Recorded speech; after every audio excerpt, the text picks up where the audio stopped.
Hello students, hope you all are fine, and now the holidays are over.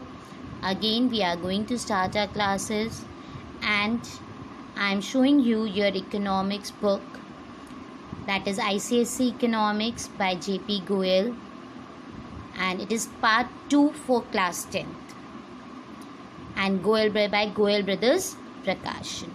This is a prescribed book which you have to follow it. And before holidays we have completed 2 chapters. Now I am going to start with meaning and functions of money. This is a 3rd chapter, and in this chapter, before explaining about money, I will explain you about barter system. What is barter system? A system in which goods and services are directly exchanged for other goods without the use of money is called barter system. Means क्या है? वो system जहाँ पे goods and services को हम exchange कर रहे हैं दूसरे गुड्स एंड सर्विसेज से, वहाँ पे मनी का यूज़ नहीं हो रहा. In other words, it is the direct exchange of goods for goods. यहाँ पे गुड्स के बदले में गुड्स को एक्सचेंज कर रहे हैं. It is clear? Means barter system में हम लोग गुड्स के बदले में गुड्स देते हैं. इसलिए बार्टर सिस्टम की इकोनॉमी को हम सीसी इकोनॉमी भी कहते हैं. सीसी मतलब कॉमोडिटी टू कॉमोडिटी, क्योंकि यहाँ पे एक कॉमोडिटी दे के दूसरी कॉमोडिटी आप ले रहे हो. इट मीन्स एक गुड्स लेके आप दूसरे गुड्स ले रहे हो. अब बार्टर सिस्टम में कई सारी लिमिटेशंस थी, कई सारी प्रॉब्लम्स थी. तब हम लोग वो पढ़ेंगे, that is limitations of barter system. First one is lack of double coincidence of wants. It means that a person having some good and looking for its exchange with the other good must get that. For example, a person has a piece of cloth and he wants to exchange it with wheat. First of all, he will have to search for such a person who possesses it, and secondly he is willing for exchange. इसका मतलब क्या हुआ बेटा कि lack of double coincidence of wants में इन्होंने देखो एक एग्जाम्पल दिया है कि एक पर्सन है, उसके पास क्लोथ है, ठीक है, उसको क्या चाहिए? वीट चाहिए है. तो सबसे पहले उसको एक ऐसे पर्सन को ढूंढना होगा जिसके पास वीट हो और वो क्लोथ लेने के लिए रेडी हो जाए. तो ये बहुत टफ टास्क है कि नहीं है कि ऐसे पर्सन को ढूंढो आप. तो that is why it is a limitation of barter system, that is lack of double coincidence of wants. Now second one, lack of common measure of value. The second important drawback is the lack of common measure of value.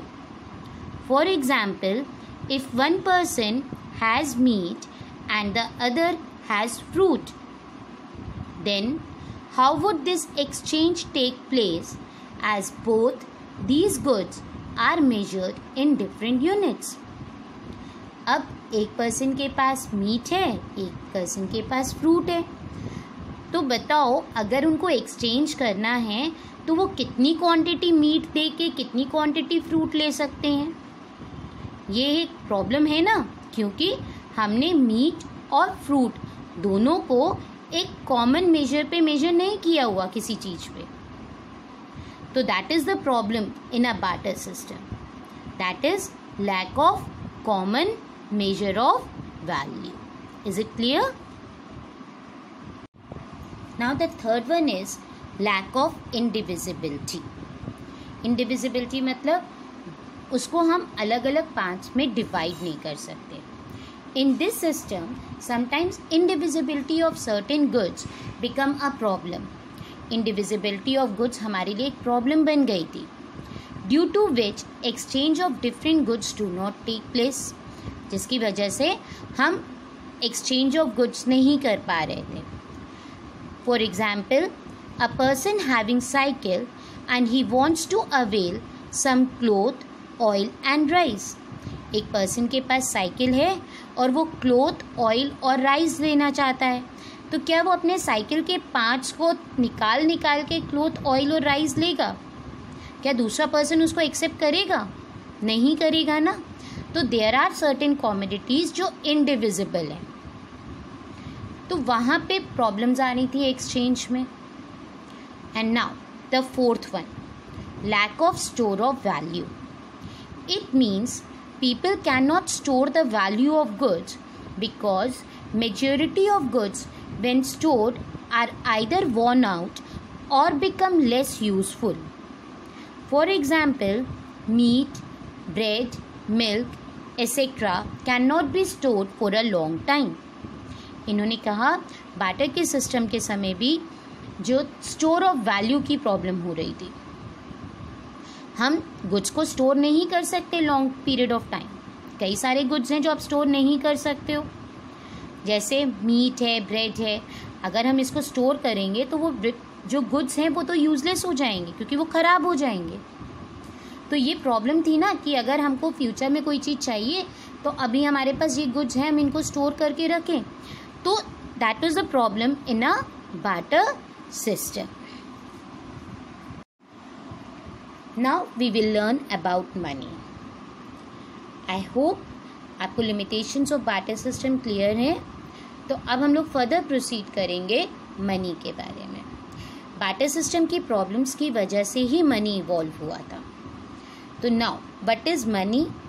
Money may be defined as anything which is generally acceptable by the people in exchange of goods and services और in repayment of debts.